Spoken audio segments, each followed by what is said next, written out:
Good morning, everybody, or good afternoon. This podcast is coming to you live from Manchester, England, across the Atlantic Sea. And I got Mom Lucretia. I'm here. You were supposed to sing because you were the olive whore. We have decided, because I had olives for brunch and Mom kept trying to steal my olives, that she is going to become a prostitute. And the payment that she will be receiving is in the form of olives because she loves olives. How many olives can you eat? A whole can. A whole can worth of olives.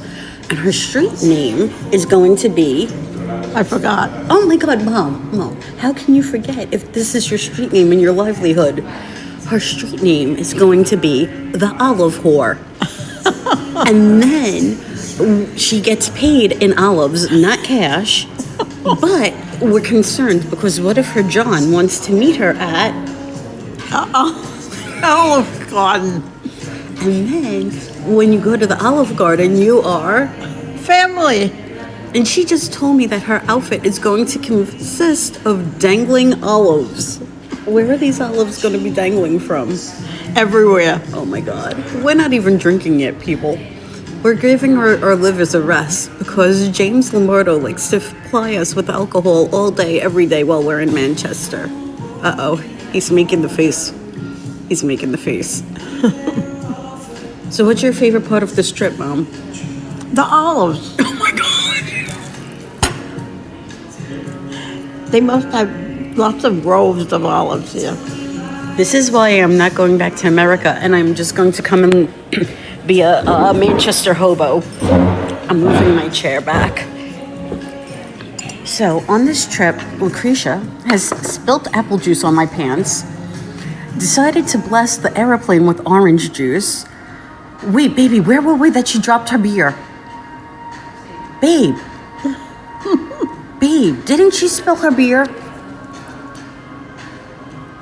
Yes. Where'd she spill her beer? Was it the Corona that she had? Because that would have been yesterday. No. No, it wasn't the Corona. Well, she only had one beer since we've been here. No, you've drank more. Then it was the Corona. Either that, or did she have a beer here on Tuesday?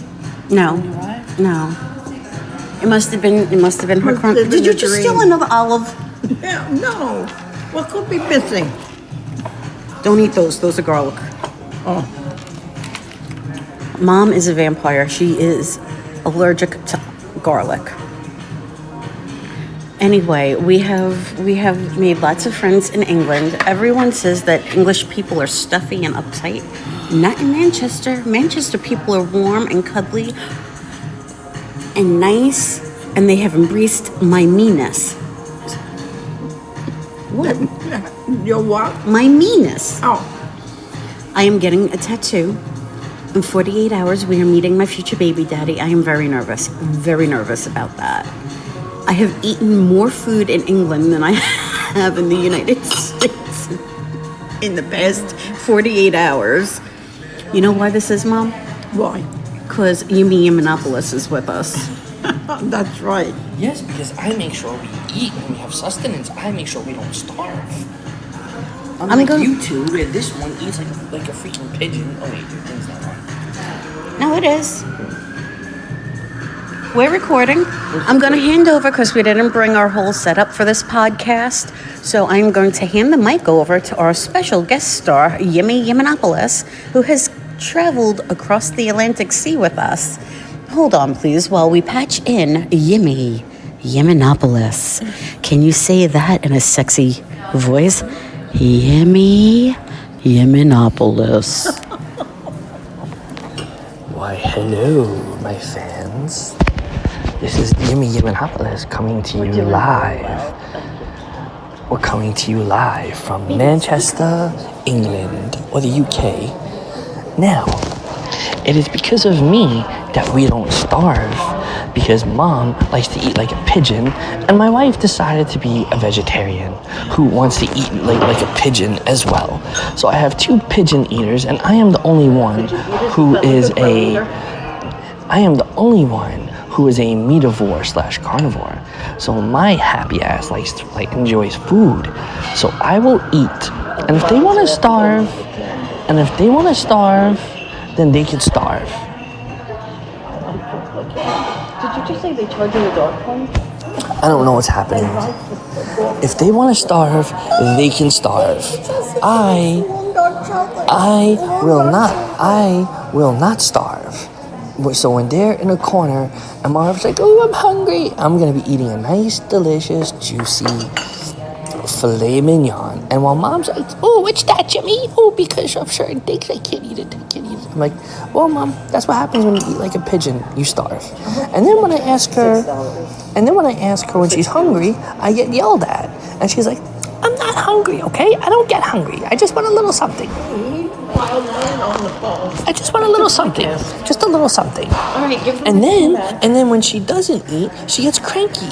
And you know what? It's her own fault. She's her own worst enemy. Just like I told them, just to add a little piece, just like I told the two of them, my wife and my mother-in-law. I said, guys, because you see, Mom has a scooter in the States of United of America. That's right. She has a scooter there. And I said, hey, why don't we pack the scooter? You could bring the scooter on El Aeroplano. But do you think they listen? No. So now Mom's feetsies had to walk yesterday. She's like, oh, I'm tired. And I'm like, you know what, Mom? Your legs worky because you used the leg sizer. Yep. And I need to add one more piece and I will give the podcast back. You see, Mom has made a monster out of me because she had said to me quite a while ago, I want to be mobile for as long as possible. I don't want to be wheelchair bound. So I make sure that she walks, even when she doesn't want to, and even when her little eyeballs are like... She never talks to me like that. And even when her little eyeballs and legs are like, Jimmy, I can't walk anymore. So I give her tough love. I'm like, okay, Mom, take a break, sit down, then we walk some more. Sit down, take a break, some more. Rinse and repeat. Yep. So therefore, my family has turned me... So therefore, Mom has turned me into a monster. Yes, she has. Because I make sure that she walks. And my wife wants to yell at me for trying to make my mother-in-law walk. And then I am accused of being a mom meaner because I make her walk. Here's the phone back to my wife. Yimmy Yiminopolis. Signing off. Succotash. Signing off, you have to say. He said that. So anyway, people, let me explain something. Let me explain something to you. Do not ever travel with Lucretia or James because when you're trying to sleep, you get poked awake and scared awake. Not by me. You scared the crap out of me twice yesterday. So on the airplane, which was an 8-hour flight, I kept getting poked. Ro? Oh, and Mom spilled orange juice on the plane as well as the apple juice on my pants. Ro, you're sleeping. Ro, the snacks are here. Ro, how much longer? Meanwhile, we've been in the air for like 10 minutes. Ro, are we there yet? Ro, is Jimmy awake?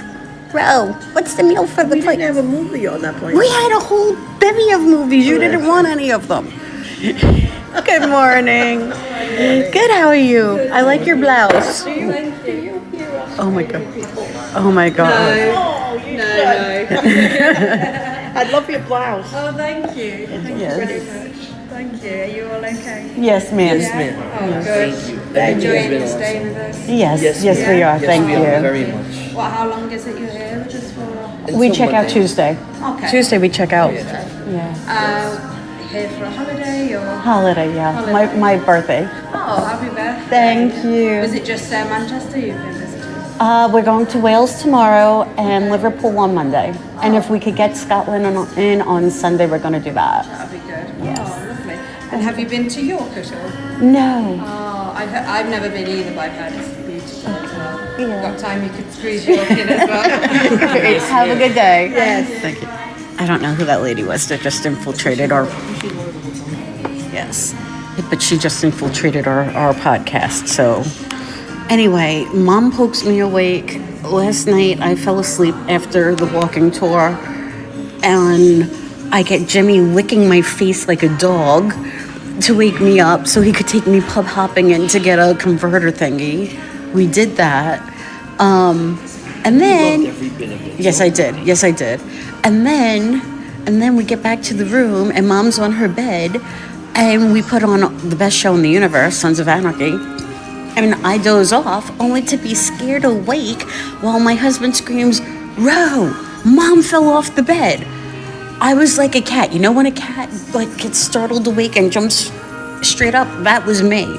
And there she is on her ass with her feet in the air, Jimmy's head on her shoulder as he tries to hoist her up. And he's screaming at her, "Your ass is on the step stool." And then when she tries to get on the bed, instead of being a normal person and facing and having her stomach and her body facing towards the bed, she tries to let me try to just pump up, and then she has her back to the bed and tries to get up on the bed. I'm like, "Ma, if you do that, you're gonna fall again." So instead, I had to turn her around and to climb on the bed, for her to climb on the bed, because I don't know what happens in her life. She says she's 85 years old, but she's a 5-year-old, people. She's a 5-year-old. Because her famous line is, "I don't want to make decisions anymore." And then she's like, "Ro, what do I like? Ro, what do I want to eat?" Constantly. "Jimmy, I don't know. Leave me alone. Leave me alone." But everybody has their own idiosyncrasies, okay? I have mine. I'm nutty. Don't you know me by now? And then when I try to do things that's going to help her life, what happens? I get yelled at. I get yelled at, people. When I do the right thing, I get yelled at. When I don't do the right thing, I get yelled at. So I guess us husbands of the world don't win. Yimmy Yiannopoulos out. How many times is Yimmy Yiannopoulos going to be out on this podcast, Mom? I don't know. He's hogging it. All right, people, listen. It was a cool... Baby, we are doing a podcast. This should be a podcast. He's got to stop inviting Yimmy Yiannopoulos onto the podcasts. But yes, Mom is like a 5-year-old. My husband's like a 3-year-old. I am not a 3-year-old. I like to be places on time. Oh, and we then have a schedule to keep. But God forbid, we can keep a schedule. Just saying, people. Just saying. I know you can't see me, but my face is actually frozen because I want to rip his face off right now and throat punch him at the same time simultaneously. And I cannot do so because we're in Manchester. And in Manchester, Ro is a nice person. In America, I am not a nice person. America, I want to fucking throat punch everybody. In Manchester, I love everyone and want to hug them and frolic with them. Manchester has made me soft.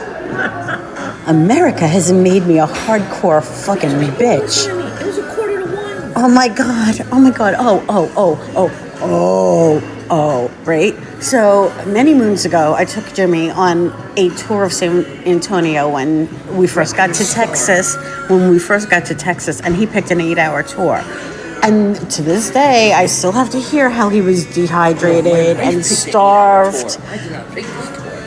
And starved and almost died. So when I was put in charge of planning this trip to Manchester. And she starved me again? I was told, you make all the decisions. And on these tours, I was like, listen, we have this tour and this tour and this tour. But that's because fat ass only wants to stuff us. So anyway, we wound up doing a 2-hour walking tour of Manchester yesterday. We knew it was a 2-hour walking tour. Halfway through the tour, I have fat ass poking me. Mom is tired. Mom can't walk anymore. Look at her face. And I won't lie. Mom looked like she was going to just face plant into the streets of Manchester. And I'm like, do you want to tap out? Do you want to tap out? Not for fat ass, for Mom, because I didn't want the poor woman to have a stroke in the middle of Manchester, because I would have just left her ass and been like, sorry, gotta keep going with the tour. So, Mom's like, no, I can keep going. Jimmy's like, Mom is tired. I'm hungry. Well, do you want to tap out? I'm hungry. Instead of saying, yes, I want to tap out, all he keeps saying is, I'm hungry. Fat ass could stand to lose a little more weight. So, which? No, you're not getting another turn. You used up your 2 turns on this podcast, which I won't lie. My future baby daddy, who we will be seeing in 48 hours, went from slim, trim, and hot. 48 hours and 30 minutes. Slim, trim, and hot on his show to having a belly. I don't know where his belly came from, but he's got a belly. And my husband has a belly. So when we meet future baby You like belly baby daddies. So when we meet my future baby daddy on Saturday, I'm gonna be like, I need to have a belly off. Put your two bellies together so I can see who's the smaller. And I have a feeling, I'm very scared that my husband's belly is gonna be the smaller of the two. What do you say to that, Mom? I think so too, I really do. because he's been on a good diet. He has. He has. My husband's getting sexy again. I don't like this. I don't like this. There can only be one sexy person in this duo, and that is me. And let me tell you something. I've been getting scoped out in Manchester a lot. Oh. Yesterday, I wore this beautiful green wrap top, looking sexy for my honey in my good bra. Do you know he complained? When I dress sexy for my Comic-Cons, he complains that I don't get dressed sexy for him. When I get dressed sexy for him, he complains that my boobs look too good. Because I call it, you know what? I told her yesterday she's gonna be like one nip Rosie because she had one boob out and one boob in, and the one boob kept on falling out, and you almost saw an extra eyeball.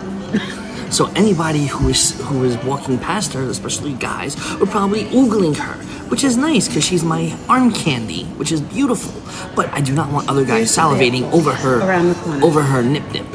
Okay. Baby, do I look good today? Yes, you look beautiful. She does look beautiful, my wife. Today she does not have a Rosie nip shirt on. She has a Rosie boob pop-up shirt on, which I love very much. Yep. How's my tummy look, though? She is very sexy Do I and look skinny. snatched? She does. She looks snatched and sexy. Yep. And for the record, her boobs are very perky. They are not saggy. They are perky and round. I am. It's a free country. I don't know if England is a So free country. when I say pop-up, she is not wearing a pop-up bra. Her boobs are perfectly round and they pop up on their own. Yep. So I have different names for her different types of shirts that her boobs look certain ways. Yep. So anyway, people, this is, oh my God, it's only 17 minutes and 14 seconds. This is a short podcast. If I could podcast from the Comic-Con on Saturday, we will. I won't lie, I'll probably be screaming, crying, and shitting my pants all at once because I'm very nervous. I'm very nervous about meeting my future baby daddy. And my honey has made this trip come true, not just for future baby daddy meeting, but I've always wanted to go to Europe. And on a serious note, my husband, who puts up with a lot of the shit I talk about him, with a smile because he knows I love him and I love talking shit about him. My husband has made so many of my wishes come true in regards to travel. I had always wanted to go to Turks and Caicos, and 5 years ago, my husband made that come true, and he planned the entire trip. He was like, I got this, I am taking control. I don't want you to even think about Turks and Caicos planning, and he surprised me with the most glorious, beautifulest trip in the world. And when I was turning the big 50 this year, I had said to my husband and Mom, I don't want a birthday party. I don't want to go to dinner. Like, I want to go to Europe for my birthday. I want to be in Europe on my birthday. And we didn't make that happen just because my birthday is in the summer months and Europe is so freaking hot. But we postponed the trip to July, and we are in the beautiful city of Manchester. And on a serious note, I love this town. Like, the energy here is amazing. But had it not been for the hard work that my husband does and the sacrifices that he makes for this family, we would not be here. And I am so thankful. So as much as I say marry for money and not for love, marry for love, people.